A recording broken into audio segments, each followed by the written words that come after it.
जी बच्चों, जो last last में हमने क्लाउड कंप्यूटिंग स्टार्ट किया था, हमने क्लाउड कंप्यूटर से बात की थी। Our two types of cloud computing, three types of cloud computers. Public है, प्राइवेट है, हाइब्रिड है। अब हम बात करते हैं पब्लिक कंप्यूटिंग की प्रोज एंड कॉन्स की।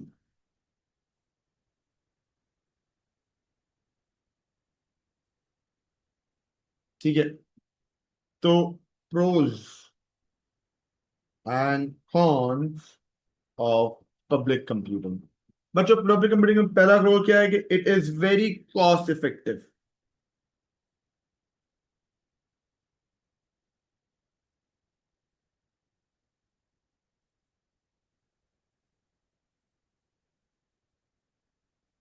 बहुत ज्यादा कॉस्ट इफेक्टिव है। ठीक है, फिर स्केलेबल है। जितना चाहे हम उसको यूज कर सकते हैं, जितना चाहे हम उसको एक्सपैंड कर सकते हैं। एक्सेसिबिलिटी, कहीं भी कैसे भी बैठ के एक्सेसिबिलिटी हम इसमें एक्सेस कर सकते हैं। एक्सेस कहीं से भी कर सकते हो, किसी भी पॉइंट से कर सकते हो। ठीक है, we do not have to worry about maintenance. तो मेंटेनेंस फ्री, राइट? ये इसके प्रोज आ गए। अब कॉन्स की बात करें बच्चों, कॉन्स क्या होंगे हमारे पास कॉन्स आएंगे भाई। सबसे पहले प्राइवेसी का इशू आएगा। लेस प्राइवेसी, हमारा डेटा जो है वो हमारे हाथ में नहीं होगा, हमारे हाथ में कंट्रोल नहीं होगा। ठीक है। दूसरा, लिमिटेड कंट्रोल, कंट्रोल हमारे हाथ में नहीं है। तीसरा, पॉसिबल डाउन टाइम, अगर इंटरनेट बंद हो गया तो भाई आपका जो सिस्टम है वो खराब हो सकता है। And then finally yes, one more thing के टोटली डिपेंडेंट ऑन इंटरनेट। तो इंटरनेट डिपेंडेंसी।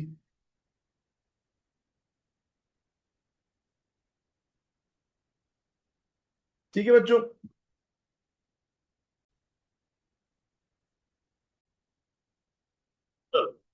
अब बात करते हैं प्राइवेट कंप्यूटिंग में।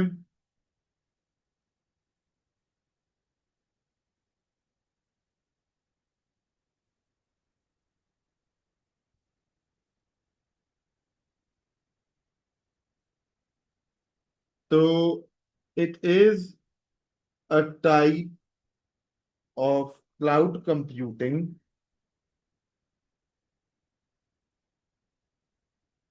It is a type of cloud computing in which services are used by one organization. Services जो है वो सिर्फ एक ऑर्गेनाइजेशन इस्तेमाल कर सकता है। ठीक है, इट प्रोवाइड्स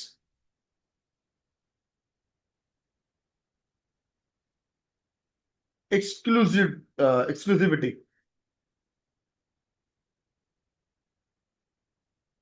ठीक है, it offers better privacy, more control and not expensive, sorry, and cost effectivity.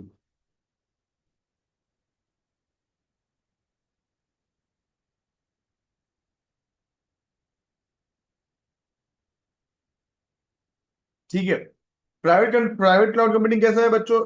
One on one है, यानी कि वन ऑन वन से आता है कि वन पर्सन, यानी कि एक ही एंटिटी के पास है। होता है ये भी थर्ड पार्टी है, लेकिन बेनिफिट क्या है कि आपको पूरा कंट्रोल देता है, ये आपको पूरा आपके पास एक्सेस देता है। समझ आई बच्चों? Everyone?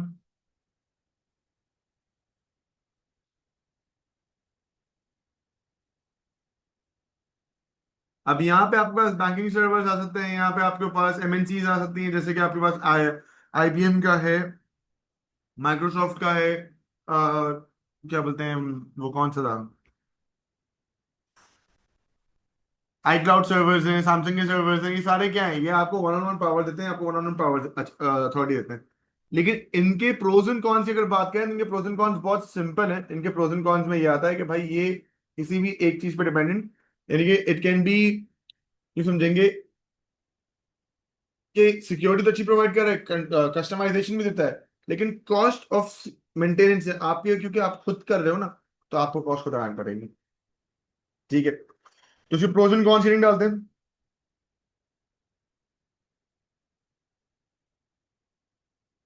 Pros and cons. Excuse me, sir.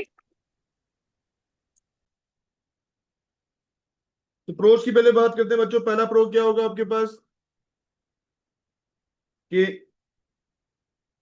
Higher privacy. दूसरा, कस्टमाइजेशन, आपके पास पूरा कंट्रोल है तो कस्टमाइजेशन बहुत अच्छी होगी। तीसरा, आपके पास रिलायबल होगा। चौथा, आपके पास हायर कंट्रोल या ग्रेटर कंट्रोल।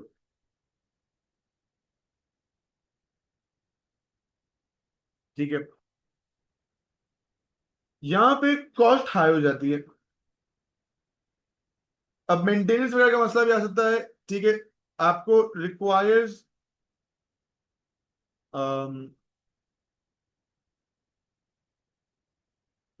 अ टीम, आपको पूरी टीम की जरूरत पड़ेगी। ठीक है, हाई मेंटेनेंस कॉस्ट होगी, और ठीक है, स्केलेबल नहीं होगा, limited scalability.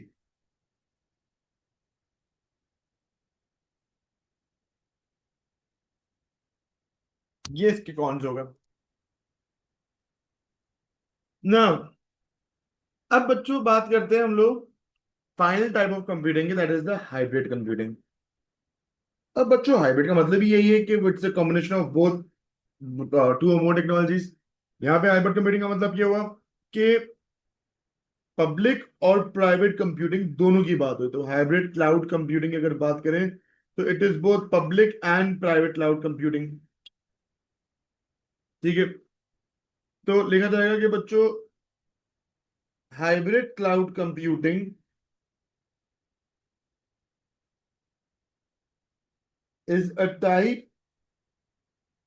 of cloud computing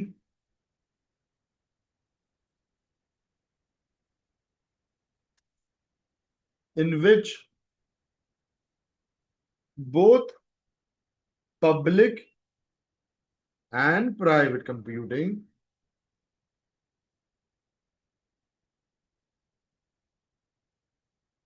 are used. The sensitive and private data is stored in the private computing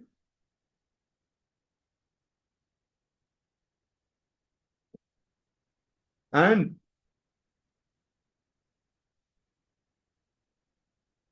the shared data is in the public computing.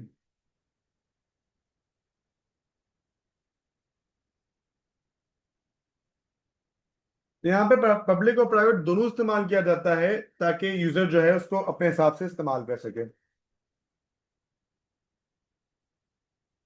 समझ आई बच्चों? Now let us discuss the pros and cons of of hybrid cloud computing. सबसे पहले हमारे पास आता है कि बच्चों फ्लेक्सिबिलिटी।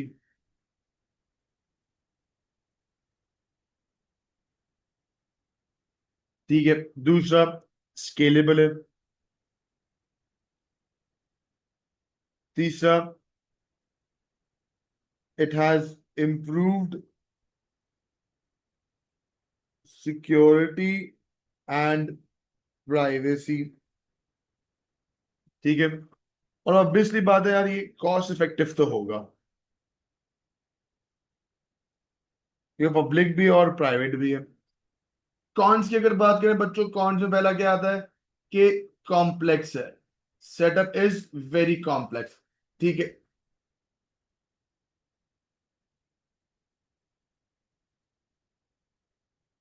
सेटअप की क्या है, कॉम्प्लेक्सिटी है। ठीक है, फिर मेंटेनेंस कॉस्ट आएगी।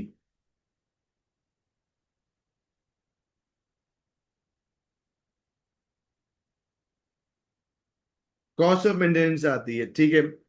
थोड़े से ये है कि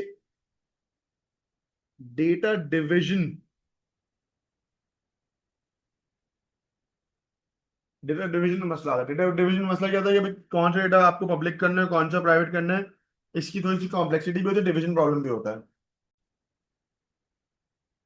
let us talk about internet.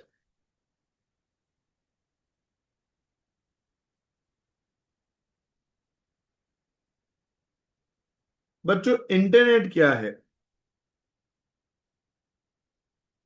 Internet is interconnected data, sorry, interconnected networks. Internet क्या है बच्चों?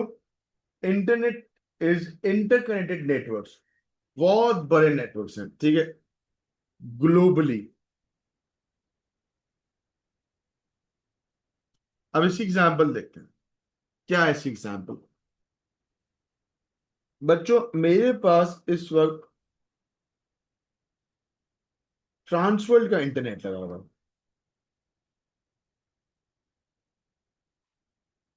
सवाल ये आता है कि who is providing internet to Transworld, ठीक है। सवाल ये है कि who is providing internet to Transworld. मैं पाकिस्तान में रहता हूं, तो all the companies that are in Pakistan उनको इंटरनेट प्रोवाइड कर रहा है PTCL। अब सवाल ये आता है कि सर अगर सबको इंटरनेट पिक्चर दे रहा है, तो ट्रांसफर का अच्छा क्यों है और पीटीसी का इंटरनेट अच्छा क्यों नहीं है? आप जिस कंफ्यूजन में अटके हुए हो वो ये है कि PTCL is a service provider, वो एक इंटरनेट प्रोवाइड कर रहा है, ट्रांसफर उसको आगे ट्रांसमिट कर रहा है। तो जो ब्रॉडबैंड ट्रांसफर के पास है वो पीटीसीएल से बेहतर है। इंटरनेट आपके पास पीटीसीएल से रहा है, तो PTCL is providing internet to Pakistan. ना who is providing internet to Pakistan? Pakistan को इंटरनेट आ रहा है फ्रॉम यूएई।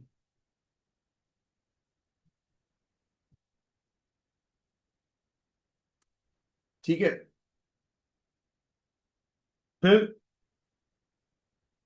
यूएई को इंटरनेट कहां से आ रहा है बच्चों? अच्छा, यूएई के इस नेटवर्क में आपके पास, यूएई के पास इसमें पूरा मिडिल ईस्ट है, सऊदीया, ओमान, कतर, तो पूरा मिडिल ईस्ट कवर हो रहा है। यूएई को इंटरनेट कौन प्रोवाइड कर रहा है?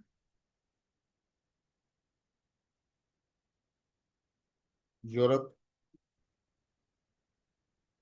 Who is providing internet to the Europe?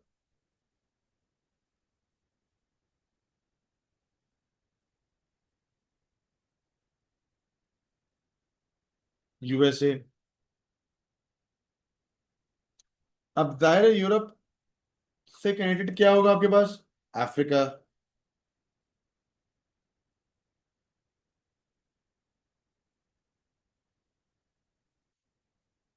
Who is providing internet to USA? मतलब वो यूएसए किससे कनेक्टेड है? ऑब्वियसली आपका यूएसए का best friend Russia. Russia is connected to Japan. Japan is connected to China.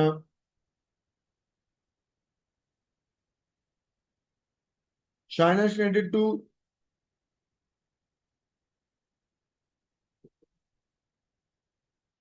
India, Asia,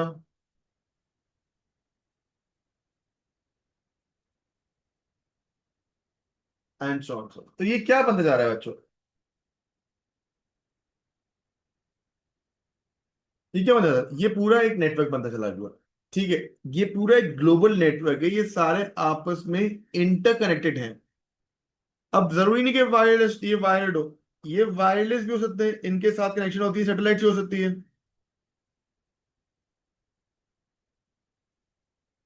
they can be connected via satellites and wired networks.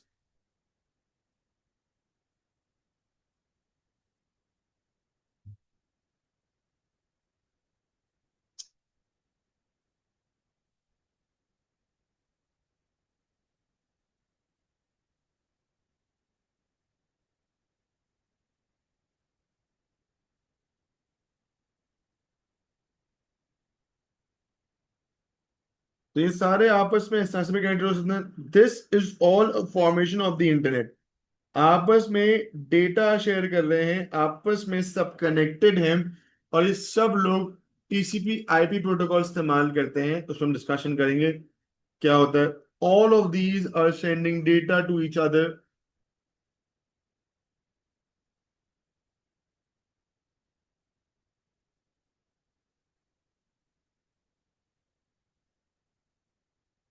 तो ये सब आपस में डेटा को शेयर करेंगे दूसरे को, and they are making up the internet. समझ आई बच्चों? Now, an internet again, it is a global interconnected network. क्या है ये? Internet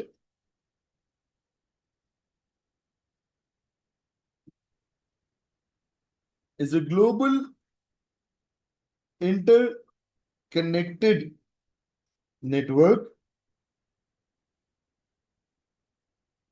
that uses TCP IP protocols. TCP IP protocol मतलब क्या हुआ बच्चों? ट्रांसपोर्ट कंट्रोल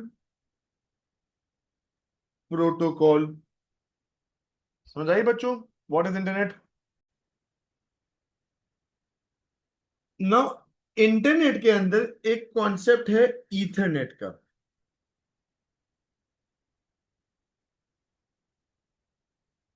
बच्चों ईथरनेट क्या है? It is a wired protocol. क्या है बच्चों ये? It is a wired protocol जो आपके नॉर्मली लैन को कनेक्ट करता है। यूज्ड इन लैन, ठीक है। It connects a node. Node पता है ना बच्चों, किसी भी डिवाइस को कहते हैं जो आपके इंटरनेट पे केबल होती है, ठीक है। टू अ मीडियम, जैसे कि आपके पास अलग अलग तार हैं, ठीक है। वायर्स मीडियम कहते हैं। To an internet network.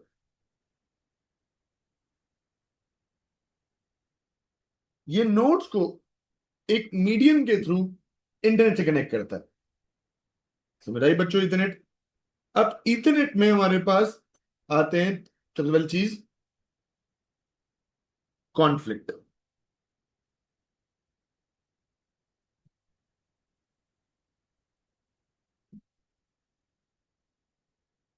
Conflict क्या है बच्चों? इट इज एन एरर, या भी समझो कॉन्फ्लिक्ट आपके पास एक सिचुएशन है। It is an error when two devices